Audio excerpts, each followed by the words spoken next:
तो दोस्तों, हनुमान चालीसा का पाठ हम सभी लोग करते हैं, पर क्या आप ये बात जानते हैं कि बहुत कम ही लोग ऐसे हैं जो उसका एक्चुअल मीनिंग समझते हैं, उसका भावार्थ समझते हैं। हनुमान चालीसा का पाठ करने में जितना आनंद आता है, आप ज़रा सोच के देखिए, यदि आप उसका मीनिंग, उसका भावार्थ समझ के उसको गाएंगे तो उसमें कितना आनंद आएगा। तो नमस्कार दोस्तों, मेरा नाम है वेद। तो आज मैं आपको हनुमान चालीसा का मीनिंग वर्ड बाय वर्ड समझाऊंगा। मेरा दावा है इस वीडियो को पूरा देखने के बाद अब आप जब भी हनुमान चालीसा का पाठ करेंगे तो आपको उसमें कहीं ज़्यादा आनंद आएगा। तो चलिए शुरू करते हैं।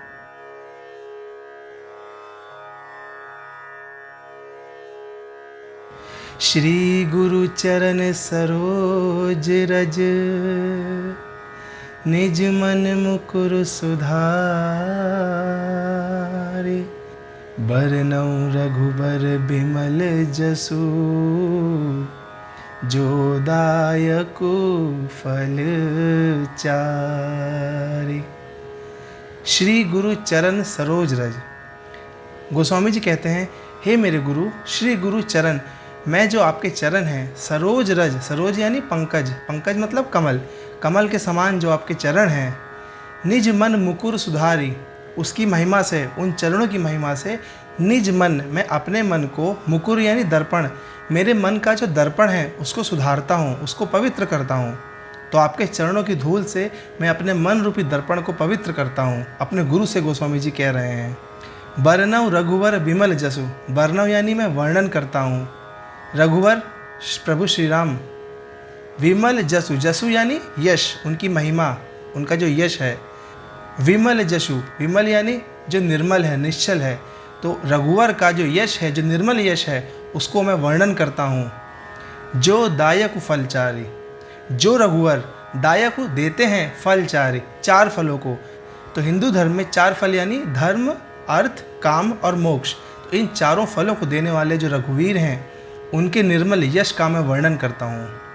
बुद्धिहीन तनु जान के, सुमिरो पवन कुमार। बल बुद्धि विद्या देहु मोहि, हरहु कलेश विकार। बुद्धिहीन तनु जान के, कि हे प्रभु मुझे बुद्धिहीन समझिए, बुद्धिहीन समझ के सुमिरो पवन कुमार, मैं आपका सुमिरन करता हूँ। गोस्वामी जी पवन कुमार यानी हनुमान जी से सुमिरन कर रहे हैं कि हे प्रभु मुझे बुद्धिहीन समझिए। बल बुद्धि विद्या देहु मोहि, मुझे बल बुद्धि और विद्या दीजिए। हरहु कलेश विकार, विकार और कलेश को आप हर लीजिए। तो चलिए दोस्तों, अब इसकी चौपाई पर चलते हैं। जय हनुमान ज्ञान गुण सागर, जय कपीस तिहुँ लोक उजागर। जय हनुमान ज्ञान गुण सागर, कि हे हनुमान जी आपकी जय है जो ज्ञान और गुण के सागर हैं। जय कपीस तिहुँ लोक उजागर, तीनों लोक को उजाला कर रखा है, आपकी वजह से तीनों लोगों में उजियारा है। हे कपीश्वर, कपि यानी बंदर, तो बंदरों के जो ईश्वर हैं, हे कपीश्वर, जो बंदरों के हेड हैं, मुखिया हैं, आपकी जय हो। रामदूत अतुलित बल धामा, अंजनी पुत्र पवन सुत नामा। रामदूत अतुलित बलधामा, आप राम के दूत हैं। अतुलित बलधामा, कि इतना बल है जिसकी कोई तुलना ही नहीं है। अतुलित बलधामा, उस बल को धारण करने वाले हैं। अंजनी पुत्र पवन सुत नामा, आपका नाम, नामा यानी नाम, पवन सुत नाम है। अंजनी पुत्र, अंजनी के पुत्र हैं पवन सुत, आपका नाम अंजनी पुत्र और पवन सुत है। महावीर विक्रम बजरंगी, कुमति निवार सुमति के संगी। महावीर विक्रम बजरंगी, महावीर आप सब समझ रहे हैं, विक्रम विशाल पराक्रम, बजरंगी तो उनका नाम ही है। महावीर विक्रम बजरंगी, कुमति निवार सुमति के संगी। कुमति यानी जो बुद्धि भ्रष्ट हो जाती है उसको कुमति बोलते हैं, तो उसका निवारण करने वाले, कुमति निवार। सुमति के संगी, सुमति यानी बुद्धि जब अच्छी होती है, बुद्धि जब अच्छी होती है। मति कहते हैं ना, आपकी मति मारी गई है, तो मति यानी बुद्धि। सुमति के संगी यानी अच्छी बुद्धि के सहायक जो हैं। कंचन वरन विराज सुबेसा, कानन कुंडल कुंचित केसा। कंचन वरन विराज सुबेसा, वरन यानी रंग, उनका जो वर्ण है कंचन सोने जैसा है, बहुत सुंदर है। विराज सुबेसा, अच्छे कपड़े हैं। कानन कुंडल कुंचित केसा, कानन कुंडल तो आप समझ रहे होंगे कि कानों में कुंडल है। कुंचित केसा, केसा यानी केश, बाल, जो आपके बाल हैं वो कुंचित यानी घुंघराले हैं। हाथ वज्र और ध्वजा विराजे, कांधे मूज जनेऊ साजे। हाथ वज्र, हाथ में वज्र है, और ध्वजा विराजे, और ध्वजा है यानी झंडा है। कांधे मूज जनेऊ साजे, कांधे यानी कंधे पर, मूंज की जनेऊ, मूंज एक पार्टिकल होता है जिससे जनेऊ बनाया जाता है। मूंज जनेऊ साजे, जनेऊ जो सफ़ेद धागा पहनते हैं, तो कंधे पे आपके मूंज का जनेऊ है। मूंज का जनेऊ सुशोभित है, सुसज्जित है। शंकर सुवन केसरी नंदन, तेज प्रताप महाजगवंदन। शंकर सुवन अर्थात शंकर के सुवन, शंकर के अवतार हैं। केसरी नंदन, राजा केसरी के पुत्र हैं। तेज प्रताप, आपका प्रताप बहुत तेज है। महाजगवंदन, इस पूरे जग में आपकी वंदना की जाती है। विद्यावान गुणी अति चातुर, राम काज करिबे को आतुर।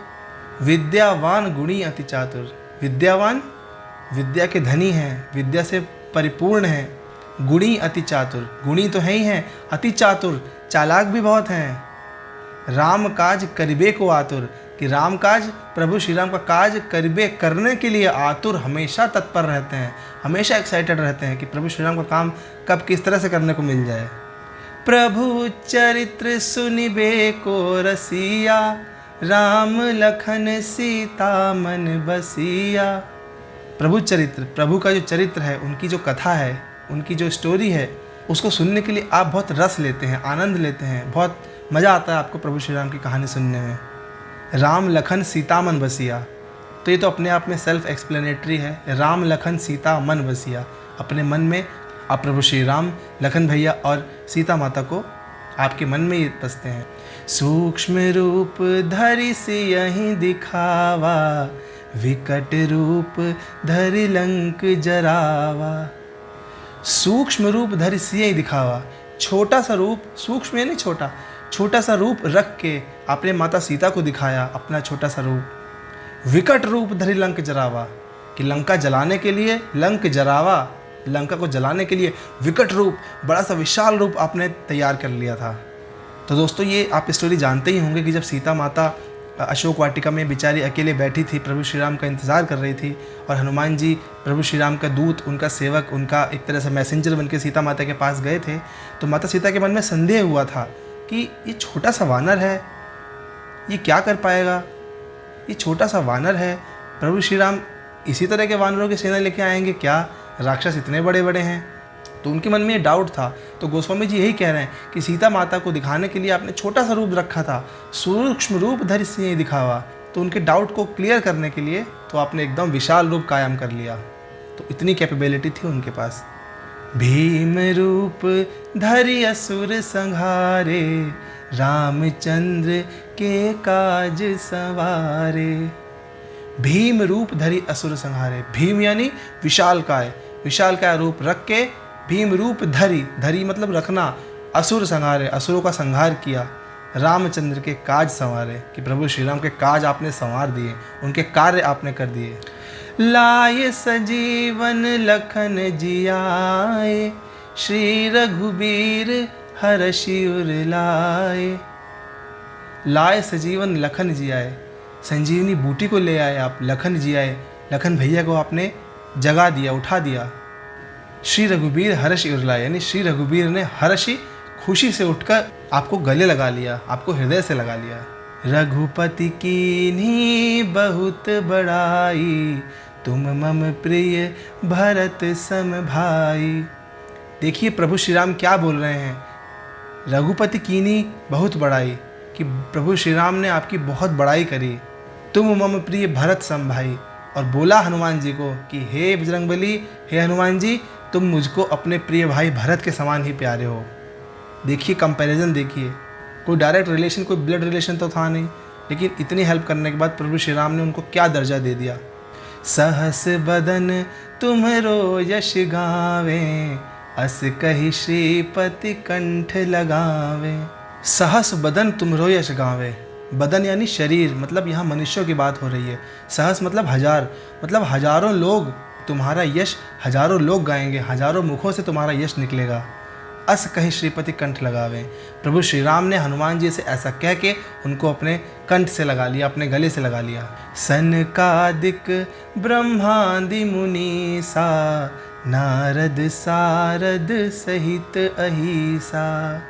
सनकादिक ब्रह्मादि मुनीसा कि जो ब्रह्मा जी और उनके मानस पुत्र रहे हैं, श्री सनक, सनातन और ब्रह्मा जी के जो बाकी मानस पुत्र रहे हैं, उन सब की व्याख्या करी है। सनकादिक ब्रह्मादि मुनीसा, बाकी जो मुनिवर रहे हैं मुनीसा, सबको वर्णन किया है।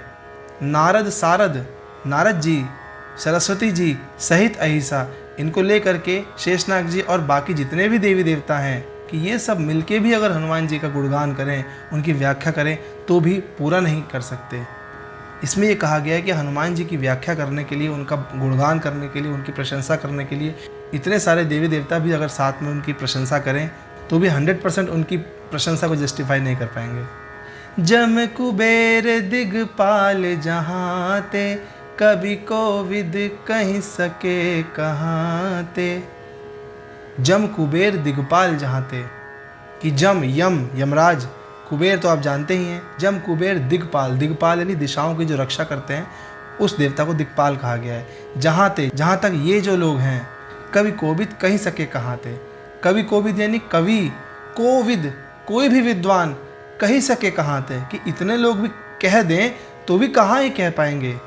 तो इसका भावार्थ भी वही है कि इतने सारे लोग भी मिलकर अगर आपकी प्रशंसा करें हे हनुमान जी, तो भी वो कर नहीं पाएंगे। इतने लोग भी कुछ नहीं कर पाएंगे, इतने लोग भी आपकी यश का पूर्णतः वर्णन नहीं कर पाएंगे। तुम उपकार सुग्रीव ही कीन्हा, राम मिलाय राजपद दीन्हा। तुम उपकार सुग्रीव ही कीन्हा, कि सुग्रीव पर तुमने उपकार किया है। राम मिलाए राजपद दीन्हा, कि प्रभु श्री राम के साथ मिलकर उनको राजपाट दिया, लंका का राजा बनाया। तुमरो मंत्र विभीषण माना, लंकेश्वर भय सब जग जाना। तुमरो मंत्र विभीषण माना, कि तुम्हारा मंत्र विभीषण ने माना, आपकी कही हुई बात विभीषण ने मानी। तुमरो मंत्र विभीषण माना, कि आपने जो उपदेश दिया था, आपने जो अच्छी बातें बताई थी विभीषण जी को, उसको मानकर लंकेश्वर भय सब जग जाना, कि लंकेश्वर वो बने, लंका के राजा बने, और ये तो सारा जग जानता ही है। जुग सहस्त्र योजन पर भानु, लील्यो ताहि मधुर फल जानू। जुग सहस्त्र योजन पर भानु, भानु कहते हैं सूरज को, कि जुग सहस्त्र, सहस्त्र योजन मतलब कि हजारों योजन दूर जो भानु है, जो सूरज है, जहाँ पर पहुँचने के लिए युग लगते हैं, इतनी दूरी पर जो सूरज है, लील्यो ताहि मधुर फल जानू, उसको अपने लील लिया, निगल लिया मधुर फल समझ करके। प्रभु मुद्रिका मेली मुख माही, जलधि लांघी गए अचरज नाही। प्रभु मुद्रिका मेली मुख माही, कि अपने मुख में प्रभु की मुद्रिका को रख कर जलधि लांघ गए अचरज नाही। जलधि यानी जो समुद्र था, लांघ गए, उसको लांघ के चले गए। जलधि लांघ गए अचरज नाही, इसमें कोई आश्चर्य वाली बात नहीं है, ये आपके लिए बहुत छोटी बात थी, बहुत नॉर्मल चीज़ थी आपके लिए। दुर्गम काज जगत के जेते, सुगम अनुग्रह तुम्हरे तेते। दुर्गम काज जगत के जेते, दुर्गम यानी मुश्किल, कठिन काज, जितने कठिन और मुश्किल काम हैं, जगत के जेते, इस पूरी दुनिया में बनाए हुए, उपजे हुए, इस पूरी दुनिया में जितने भी मुश्किल काम हैं, सुगम अनुग्रह तुम्हरे तेते, कि तुम्हारी कृपा से, तुम्हारे अनुग्रह से वो सारे सुगम हो जाते हैं, सारे आसान हो जाते हैं। तो गोस्वामी जी कहते हैं कि हे बजरंगबली, हे हनुमान जी, कि आपकी महिमा इतनी है कि इस पूरी दुनिया में जितने भी मुश्किल काम हैं, आपकी कृपा हो जाए तो सारे आसान हो जाते हैं। तो दोस्तों, ये 1 से 20 नंबर तक की चौपाई का अर्थ मैंने आपको समझाया। ये वीडियो का पार्ट 1 था, एक साथ पूरी वीडियो बना लेते हैं तो बहुत उसकी लंबाई ज़्यादा हो जाती है, तो इसको मैंने 2 पार्ट में बनाने का सोचा। इसका सेकंड पार्ट आप ज़रूर देखिएगा, मैं इसको जल्दी ही अपलोड करूँगा। मेरी आपसे दरख्वास्त है कि इन 2 वीडियोस को पूरी तरह से देखिए। इसको देखने के और समझने के बाद यदि आप हनुमान चालीसा का मतलब पहले से ही जानते हैं तो बहुत अच्छी बात है, और यदि नहीं जानते होंगे तो इस वीडियो से आपको थोड़ी बहुत हेल्प तो ज़रूर मिली होगी। तो मिलते हैं इसके पार्ट 2 में, तब तक के लिए जय श्री राम।